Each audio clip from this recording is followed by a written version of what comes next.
What's up guys, and welcome back to the channel. Today I'm on my way to a pretty dang special location, and I've got a pretty special announcement for you guys. I have a much improved version of the ever most popular HVAC radio relocation kit. So guys, up to this point we've sold over 2,000 of these HVAC relocation kits to many satisfied customers, but there's always been room for improvement, right? So I have made a major improvement that you guys are going to want to see. So what I'm going to do today, guys, is I'm going to install the very first one to ever be installed of this new version.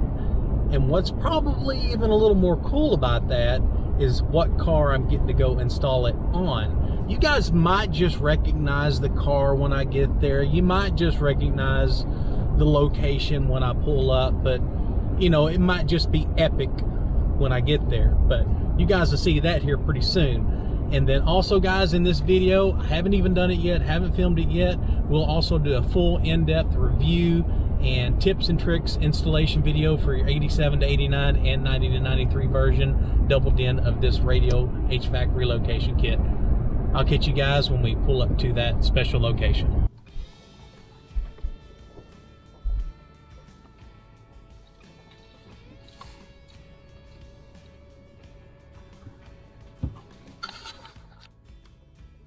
All right guys, this guy needs no introduction. We just wrapped up hanging out here at Caleb and Jeremy's shop. It was a fun day. It was a little bit of a challenging day, like any install, but it's going to look fantastic. But if you guys want to see what we just did to this car, you're going to go have to see Caleb's video. Guys, you might not know me, but you probably know my product, and I've been known for making the HVAC relocation bezel. We've had those things out for now, gosh, I think a little over a year and a half, and they have been a hit in the Foxbody community. But one of the things that I always heard was I got a little bit of feedback, and I love feedback, even sometimes if it's not good.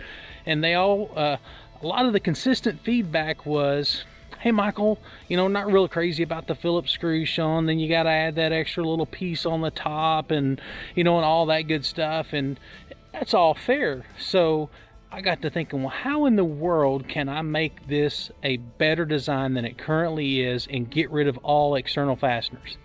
We've done it, guys, and I can't wait to show you. So we're going to do the install today. We're going to cover the installation for 87 to 89 and also 90 to 93 all in one video. Some of this is going to be previous clips, because if you've already installed one of these before in your car, basically everything will switch right over and you don't have to redo anything. You just got to have the new kit. And if you've previously purchased this kit from me, all I need you to do is email me at 417fox@gmail.com and then put in your subject line, discount for original bezel. Send that to me. Also, your proof of purchase from the original bezel. I don't care if you bought it off Facebook, eBay, wherever, off my website 417fox.com, off Facebook Marketplace, eBay, Etsy, it doesn't matter. Just send me that proof of purchase and I'll send you back a 20% off discount code to purchase the new trim bezel. Okay, now it's time to discuss different head units, and also as we get ready to go ahead and test fit this on our brackets before test fitting in the car. Before we go there, we're going to use the 90 to 93 version as an example, but this would also apply to the other versions as well. So when we think about our kit, this opening is intended to fit a double din radio, and that is a universal size. Our old kit was a little bit larger here to accommodate the brackets and this trim bezel. This trim bezel actually is by Metra, or also American Industries. You can purchase these, and it's a standard 87 to 93 double din installation bezel specifically for the Foxbody Mustang. We've eliminated the need for that, but this size is actually the exact same size as this opening. Now, one thing to consider when you are choosing your head unit is this is a 1/4 inch thick high density polyethylene plastic. So depending on how your radio face is designed could matter on how much or how less it protrudes from here. So if you're looking for more of a recessed look or a flush look, you really need to pay attention to what head unit that you're going to choose. So let's get into that. I always get asked to recommend what head unit should I use with this. Now this is designed to fit any standard double din chassis. And what I always recommend is, depending on what your needs are, just about any double din chassis radio will work with one of these kits. The shallower the better when you're going to install the car and you don't want to have to do a ton of modifications. For example, if you pick a head unit that is 4 inches or less in depth, overall depth, you typically will not have to cut the dash bracket that is going to sit right behind the radio. Now if you go with the full depth head unit like this one, you're definitely going to have to cut that. One I always recommend is, for example, the Alpine ILX650. I think it is right less than 3 inches. It's actually the one we put on the two-tone cover clone. It also makes it a little easier for wiring, and also it makes it a little easier for the install since you don't have to do any modifications behind the radio. But one thing you definitely want to take into consideration when you're picking your head unit is when you look at your flange on the radio right here. So you want to look for a radio, depending on what you want, that has a little bit that sticks out like this one. So when we go test fit this one with this radio here, this specific unit is actually the Pioneer DMH-Z5150BT. This is actually the radio that I run in my car. And if you go test fit that here, you'll notice it catches on the flange right on the back of the bezel, and that's going to give you a very flush look. Also, this bezel has a bevel right here on it. So for example, this is a Pioneer as well, and this is the Pioneer DMH-160BT. It still has that same type of flange here, but if you'll notice, the reveal for the screen is very skinny. We're talking probably 1/16 to maybe 3/32 of an inch. So with this one, and if this is the look you're going for, then that's great. But when you place this one on here, it's going to fit just fine, but you're going to get more of the recessed look, as you can see there in the picture. So definitely something to consider when you're going to pick which head unit you want. Depends on the style and the look that you want. Also, with these same type, and I get this question a lot, sometimes you can buy a double din chassis that also has an external screen. Those work as well. You just need to do your measurements to make sure your screen, and I've seen guys put as big as 10-inch screens on these. You just want to make sure that's going to work in your car, and that's going to be left up to you. Alright, now we're ready for the fun part, because we're almost ready for the installation. What we want to do next is go ahead and get our brackets put on here and go ahead and get our test fit on here on the bezel to make sure once we mount the radio in the car, the bezel is going to be in the right location to get a flush fit depending on what you want on this. Okay, now let's go ahead and get our brackets positioned depending on where we want to go ahead and get the head unit installed at. Now for this one, I already know this lower tab is what's going to be on the bottom, so you do have a left hand and a right hand bracket. This of course will be the right hand bracket, and your lower tab that sticks out just a little bit further, and that's going to be our attachment point for the trim bezel once we get everything installed. I know I'm going to go ahead and take this trim bezel all the way back to this flange, so I'm going to go ahead and line the bracket up to where it's going to be flush with the flange of the radio and this tab on the installation bracket.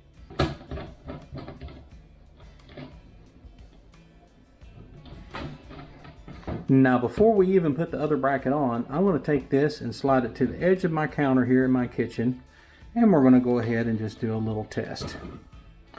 And we're going to make sure that this bracket is either almost touching or touching, and I'll show you right here, as you can see, to the back of the bezel.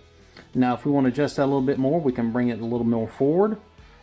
One important tip that I want to mention, depending on if you have an 87 to 89 car or a 90 to 93 car, these brackets are made to work with both.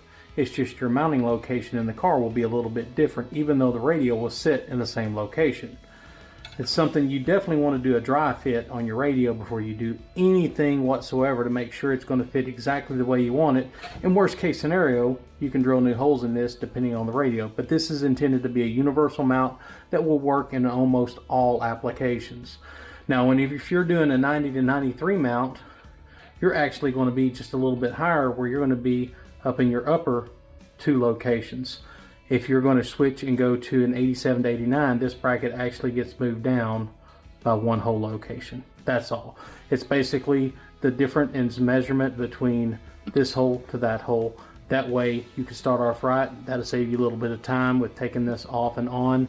You'll start with one location down.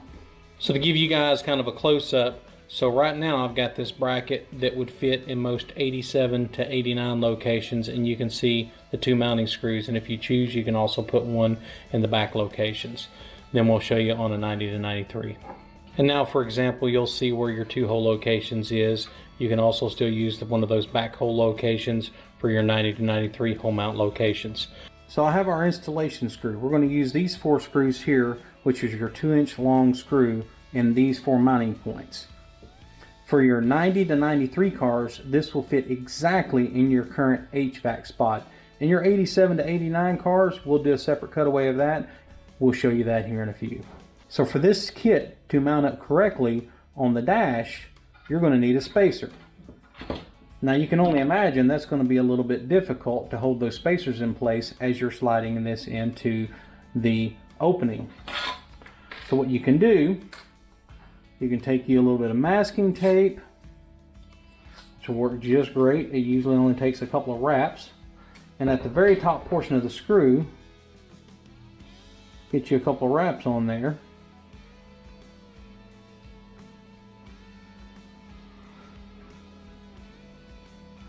Now when we slide this through here and we slide our spacer on there, now we don't have to worry about our spacer falling off.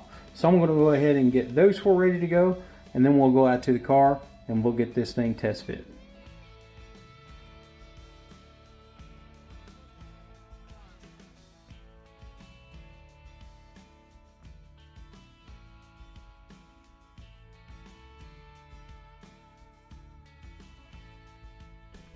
Alright guys, for demonstration purposes, I have this 87 to 89. As you can see, I've already cut our plastic part of the center console, and also in this case, I've actually cut the dash support that goes across the back. Just remember, as long as you stay with a head unit that is less than 4 inches in total overall depth, this does not have to get cut. So make that in consideration when you are choosing your head unit. If you'll look, if you pull your harness down just a little bit, if you take some of this wrap off of here, that's going to give you a little bit of slack for all of your HVAC connections. In most cases that I've seen, there is no need to extend any of your HVAC connections unless you don't do this, and in some and also depends on the head unit. The further depth the head unit is, you'll of course want to get these slid over to the side to get your head unit around it, but sometimes there's just not going to be enough depth. This is the one harness that you really want to pay attention to, and this hooks to your fan control. I offer these for sale as an add-on on my website, and I think I've got them on there for around $12 or $13. It's a good investment, and this is also typically the one that you might have to extend. These are heavy gauge wires. These are either 10 gauge wires or 12 gauge wires, because this also pulls a lot of draw. In many cases, you can see, of course, this one's damaged. You'll see these things have a little bit of heat damage to them because a lot of heat is generated through this plug. So it's a good idea to go ahead and change that anyway. Also something to consider, if you ever turn your fan switch on and off and you have to kind of wiggle a little bit, it is usually this plug that is causing your issues. So a good, easy thing to do, and also makes extending it a lot easier because it comes with about 6 inches worth of wire with the one that I sell on the website. This is probably one of the most crucial parts. Now just remember, if you screw up, it's still okay, because guess what? If you get the holes off a little bit, you can always waller these out or make these holes a little bit bigger to get it adjusted just right. So no big deal. But what I've done with my kit is that if you take a piece of tape and go ahead and pre-measure the piece of tape before sticking it on here, and you're going to measure from the bottom to here, and that is approximately 34 millimeters. I'll go ahead and pull.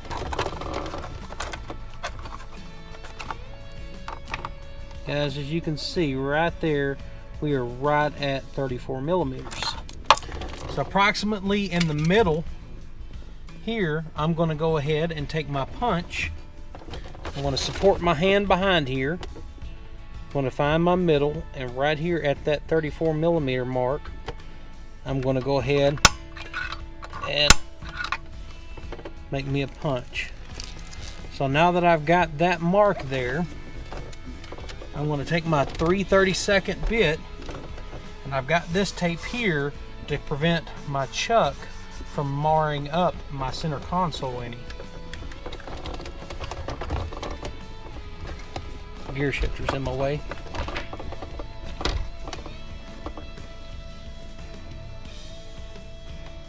And we'll go ahead and get that drilled.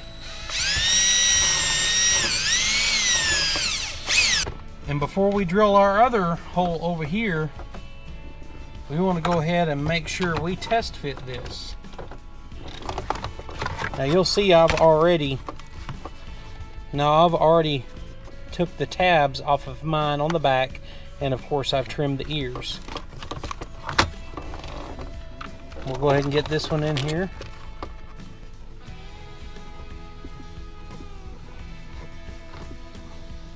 Now I'm not going to tighten that all the way just yet.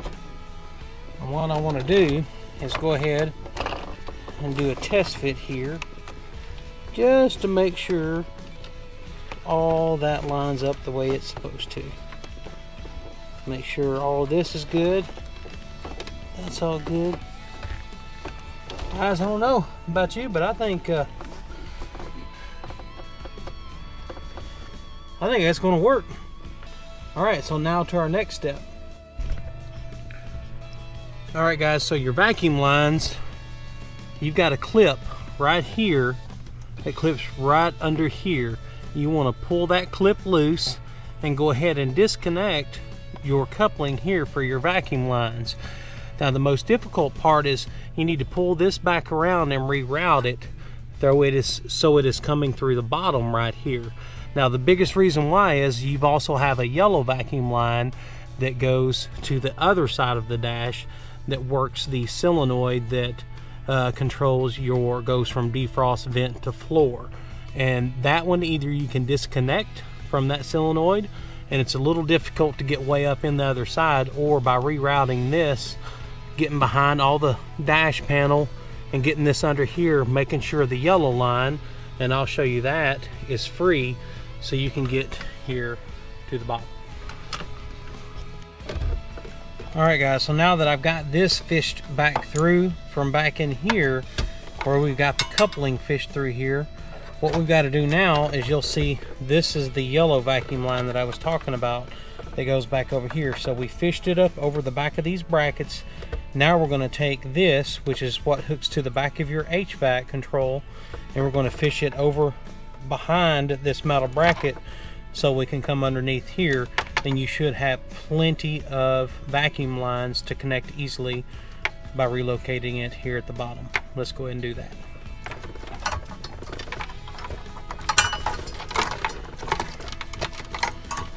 Alright, so there we go, and that's right where it connects right here. Now all we need to do is go ahead and fish this back through the side over here,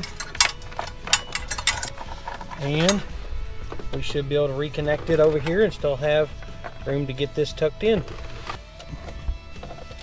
Alright guys, now that we've got our holes in here and we've got our vacuum line rerouted, I'm just going to have to go over here and get that plugged back in and get that tucked in here, and we should have enough clearance and we should have enough slack for our vacuum line. Some of my audio on some of these segments upcoming, so right now I'm just going to do a voiceover for this portion of the install. So this step here, I'm going to get a body saw, or you could use a sawzall with more of a fine tooth type blade. This is plastic here, so you don't want a heavy tooth blade catching that plastic. I think that's what I was talking about here. So I'm going to get the body saw out and go ahead and get this cut on either side. So we'll go ahead and get started on the next step, and that's actually going to be where we are removing the 4 screws that are actually behind this bezel, and I'll show you that right here, that are behind this panel. This holds the black metal bracket that is no longer needed and gets that out of the way. Guys, now that we have the black metal support bracket out of the way, this would be a perfect opportunity to go ahead and put your trim bezel in place and go ahead and do some test measuring and test fitting. So what you'll want to do is measure what the depth is up to the metal bracket that is in the center back here, and go ahead and measure that to the front of your faceplate. If you've bought a shallow depth double den head unit, you may not need to remove this metal bracket. But if you haven't, like the one that we're installing here, I was able to tell pretty quick, since my unit is about 6 inches deep, that I'm going to have to go ahead and remove that, and that's what I'll be doing here on this next step.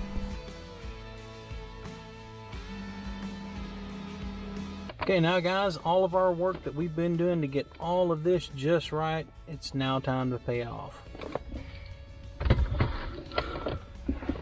Before I go ahead and make any connections to the back of the radio, now it's time to go ahead and make sure we have everything just right, and then we'll slide this back out here and go ahead and get our connections in.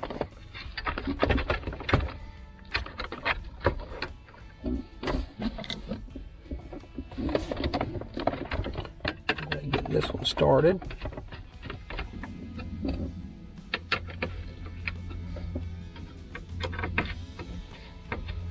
Also, we don't want to do this yet, but with a heavier head unit, that's going to make your dash plate flex just a little bit. That's plastic that's behind this, that's currently holding this head unit in place. Our next screw will actually bring this down to where it'll be flush with the actual HVAC face. And I can push that on too to where it's flush. Now guys, I think actually, and this is not the guys, I think we're pretty good right off the bat. I'm looking at my reveal all the way around here. Everything is square. That looks fantastic. Pull this off. We can pull this back out of here. We'll go ahead and get all of our connections in the radio, and then make sure we're ready to go. Make a note of where your screws are on your hose. You can even make a mark if you want. Of course, it's not hard to adjust, but we know it's going to work. We know we don't need to do any kind of modifications. This thing is going to fit just right. So let's pull that back out here. Let's get everything connected. Let's go from there. Okay guys, I got everything back together. Went ahead and did another test fit of the bezel just to make sure everything is lining up the way it should be, and it does appear so. Pull that back off for right now. And before we put these two screws in here, I'm going to go ahead, and before we do anything else, I need to make sure everything is working, because there will be nothing worse than getting past this point, attaching the bezel, and then only to find out that maybe something wasn't connected properly.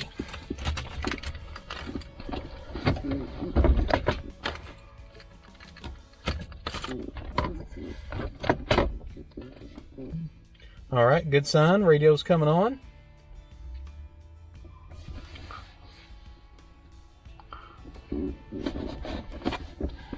Okay, so radio is on. Let's check tuner. I can hear sound.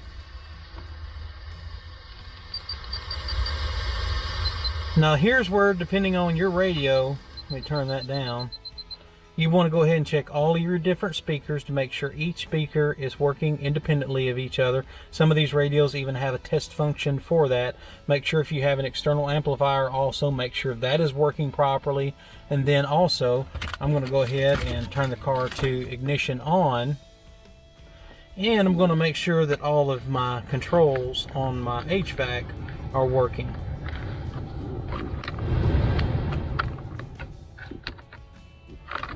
Also, it's a good idea to make sure that all of your, let me turn that down. Also, it's a good idea to make sure between your defrost, turn that on, make sure your defrost is coming out, not coming out anywhere else. You can try your mix. It's going to be defrost and floor. Then we want to go ahead and try a vent. It should take a second. Vent's working.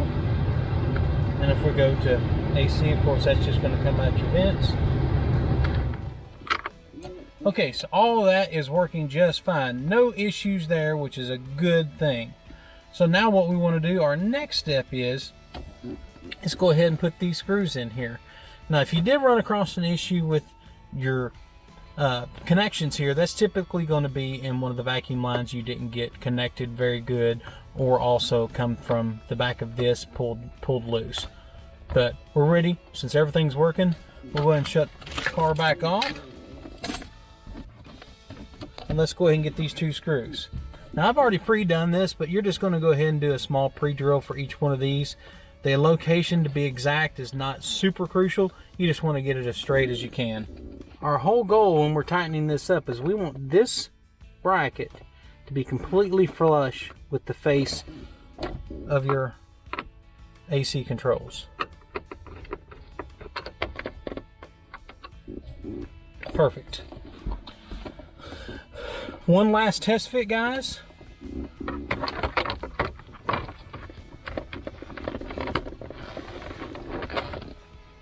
Nice. That is super nice, guys. Super nice. We are almost done. Now let's go ahead and prepare to get our mounting strips on here. So you're going to want to go ahead and clean this with alcohol. Also at that same location on the back of the bezel. Then we're going to take our 3M adhesion promoter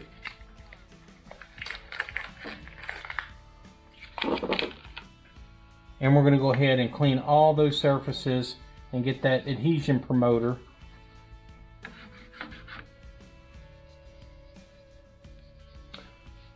cleaned up. So we're going to take our wider mounting strips first. This is industrial strength Velcro. And we're going to go ahead and be ready for it to stick, because it's really going to stick on there. Go ahead and firmly press this.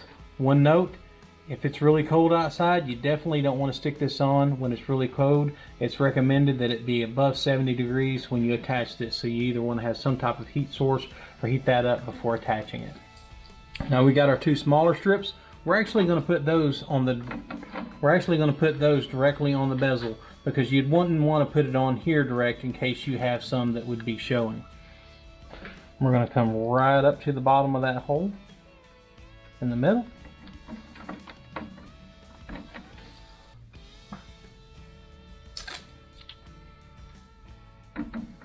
And right to the top of that one. Now we're ready to take the other side off and let's get this thing mounted.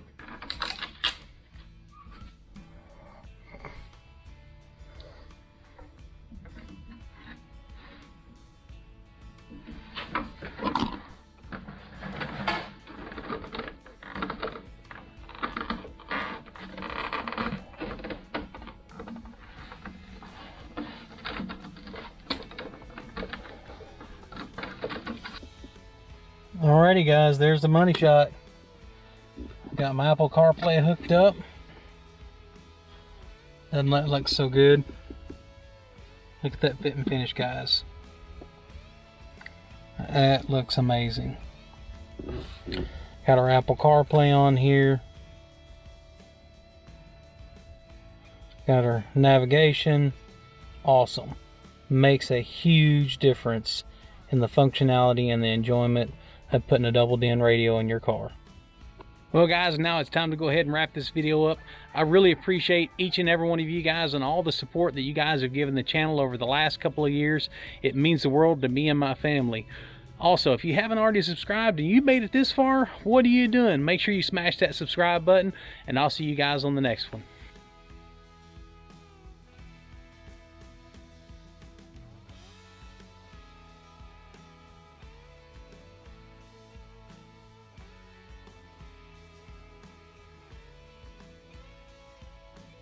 So before we get started, one thing you're going to have to do is you will need to modify your existing HVAC. These tabs here that actually screw to these mounting points are actually right here on the side, and they mount just like this. So when you pull this off, this is how this is going to look. These ears here will need to come off because they will interfere with the relocation of your HVAC to this portion of your console. So what you'll have to do, you'll have to cut that off and then grind that down smooth. I just used a Dremel and grind that down smooth so you'll have a flush mounting point so you can attach that to your center console down here. Okay, so the only other modification you need to do to your HVAC is actually where these are heat riveted in. You can see where I've already done it on this one rivet. This other side, you'll need to drill that out and make it a hole so you can put a screw through there, because that is going to be your attachment point for here. So our next step is going to be making a minor modification to your center console. You'll see this has this lip right here. We're going to need to trim that lip back off flush with this portion of the console. Now you can leave about an inch of that left up towards the top, and I'll show you here in just a second, because we don't need to go up that far.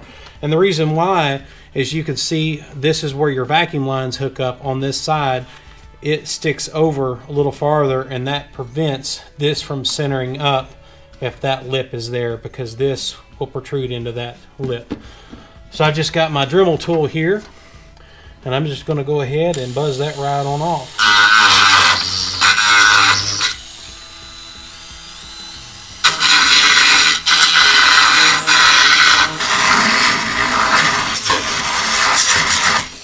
And we'll get these over here. And guys, I don't think we have to trim all of that all the way on this side. Let's check and see. Now guys, if you'll notice, these two bottom tabs here are actually going to rest flat on the bottom part of this center console. I designed this bezel that if you are able to mount this where those rest flat, that makes your measuring a whole lot easier, because now that is actually in the position that it's going to be in for this to line up with the holes perfectly. Alright guys, for demonstration purposes, I have this 87 to 89. As you can see, I've already cut our plastic part of the center console, and also in this case I've actually cut the dash port that goes across the back.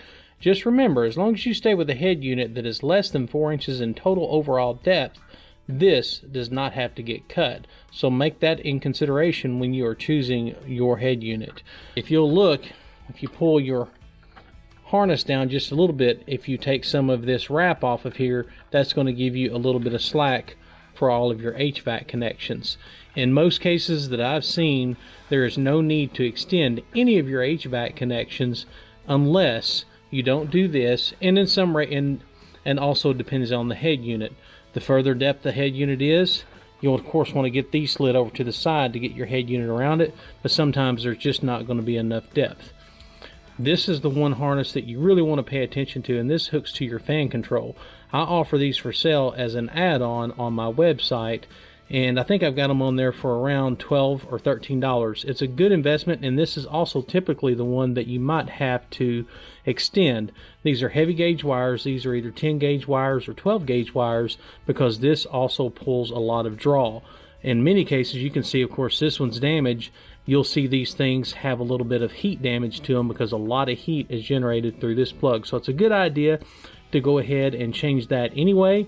Also, something to consider, if you ever turn your fan switch on and off and you have to kind of wiggle a little bit, it is usually this plug that is causing your issues. So a good, easy thing to do, and also makes extending it a lot easier because it comes with about 6 inches worth of wire with the one that I sell on the website.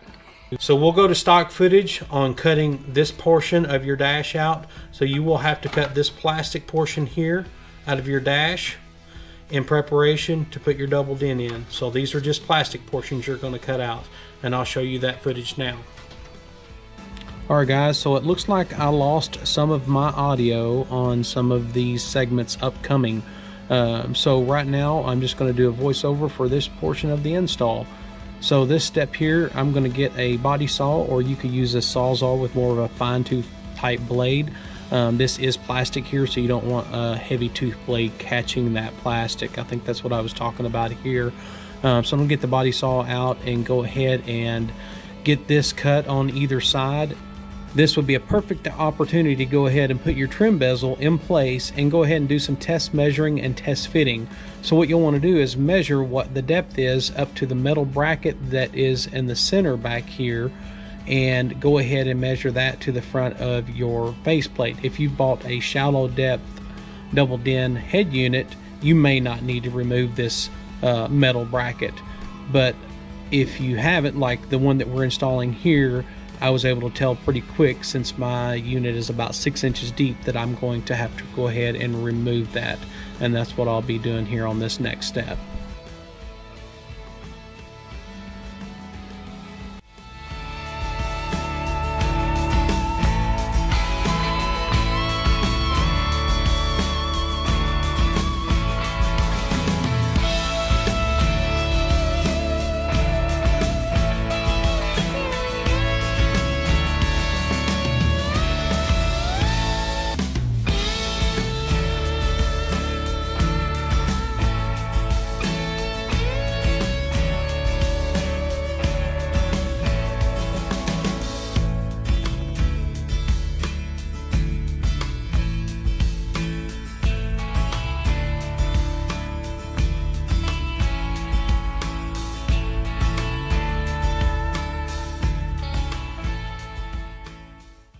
Alright guys, so for our next step here, what we want to do is make sure we've got this positioned exactly where we want it.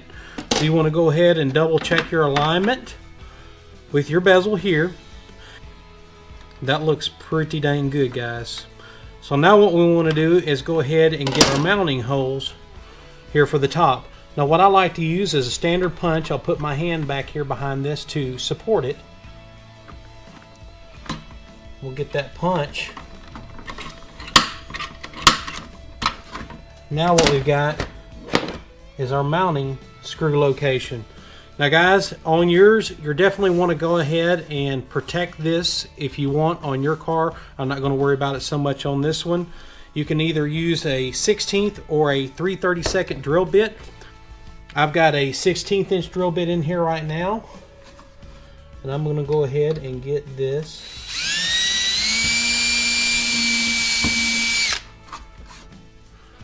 drilled out. We'll go ahead and repeat this for the other side. Now to mount this, guys, what you're going to need to have, this is not included in the kit.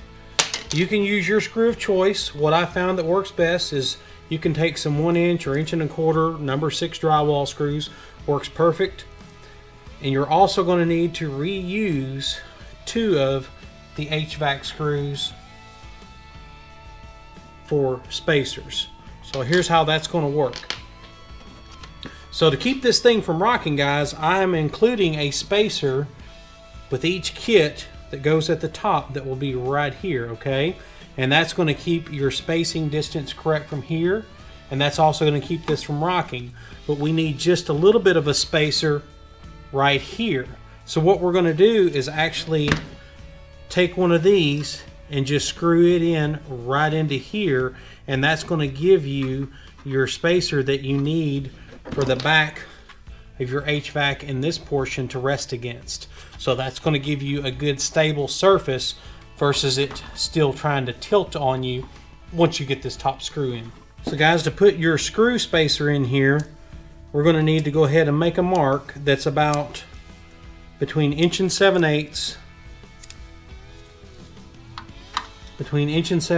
and 2 inches, and center that up. And it's not super crucial, but somewhere right in that area that we're going to use. I'm going to take a 3/32 drill bit, put it right here in the middle on my mark, and we're going to be able to reuse the existing stock screws.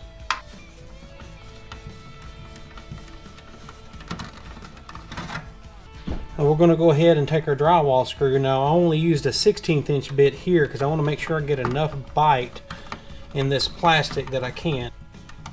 We'll go ahead and get those threaded. Alright guys, so now we've done all the measurements, we got everything ready to go, we got everything pre-drilled, we're ready to go ahead and get this thing mounted. Now one tip I can give you is you've got your spacers here, and those things can kind of be a little booger to hold. Also, don't forget to reuse your original mounting fasteners, and that also gives one more bit of support to keep this HVAC control from rocking back here. Tip here, so you've got your spacers. If you take a little bit of tape, wrap it around your screw, slip your screw through there, slip your spacer on there, then you don't have to worry about your spacer falling off as you're trying to get this thing mounted. Now these are pretty easy to line up, remember, so you've got your lower tabs here, they just pretty much rest on the top of this. Now every car can be just a little bit different, so you always want to test fit it first, because of course you can always add a different hole. So always start with one hole first, then go from there, test fit your bezel, just make sure everything's lining up. Because I'm a little bit OCD, I want it to fit perfect. Guys, I can tell you, you definitely want to put this in first, get your test fitting done, make sure everything lines up the way you want. As of course you can see, that lines up just fine. That way you can get everything connected back there to your HVAC control and have everything buttoned up with that before you go to the next step and start getting your radio installed. So now we're ready to go ahead and install the radio. Now you'll notice we have 3 mounting locations. We're actually not going to use the top 2. Those are actually for your 90 to 93 cars. We're only going to use these bottom 2 for 87 to 89 cars. So we're going to use the spacer in this portion here, and the bottom hole will actually be for the face adjustment. You'll see what I'm talking about. So same tip that I showed you before, we're going to take a little bit of tape, put it around the installation screws. We're going to slide our spacer on there. That's going to keep that spacer from falling off as we go to install the head unit. So guys, as you can see, we are going to reuse the original HVAC lower mounting locations. Of course, the top one with one of those is broken. This one, the top two will not be reused. That's where it used to mount here, but we're going to mount in those two lower locations.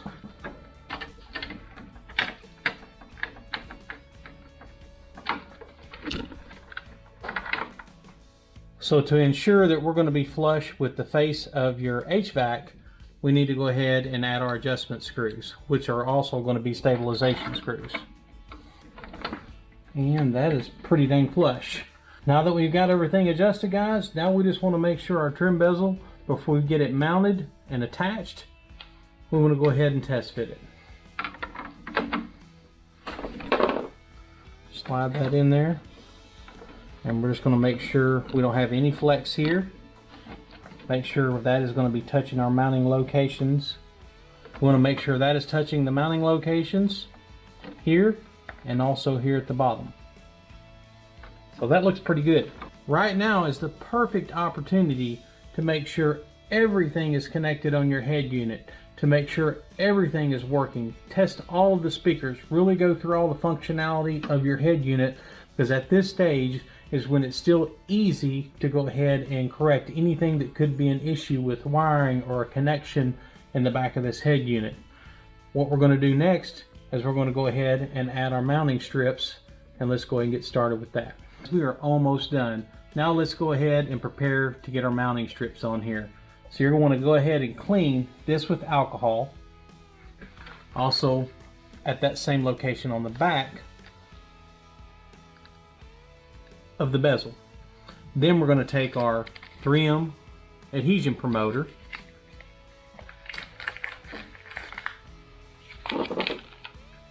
and we're going to go ahead and clean all those surfaces and get that adhesion promoter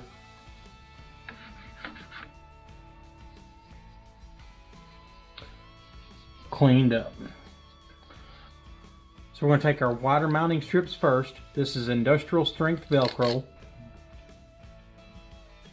And we're going to go ahead and be ready for it to stick, because it's really going to stick on there. Go ahead and firmly press this. One note, if it's really cold outside, you definitely don't want to stick this on when it's really cold. It's recommended that it be above 70 degrees when you attach this. So you either want to have some type of heat source or heat that up before attaching it. Now we got our two smaller strips. We're actually going to put those directly on the bezel, because you wouldn't want to put it on here direct in case you have some that would be showing. We're going to come right up to the bottom of that hole in the middle.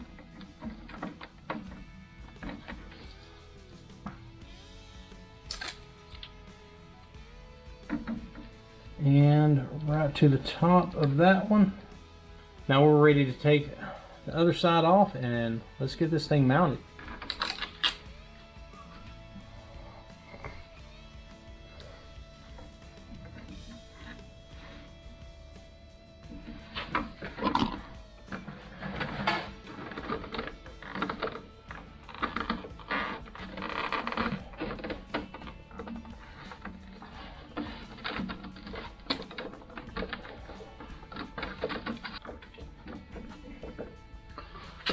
And guys, there it is. Looks pretty good, doesn't it? Alrighty guys, there's the money shot. Got my Apple CarPlay hooked up. Doesn't that look so good?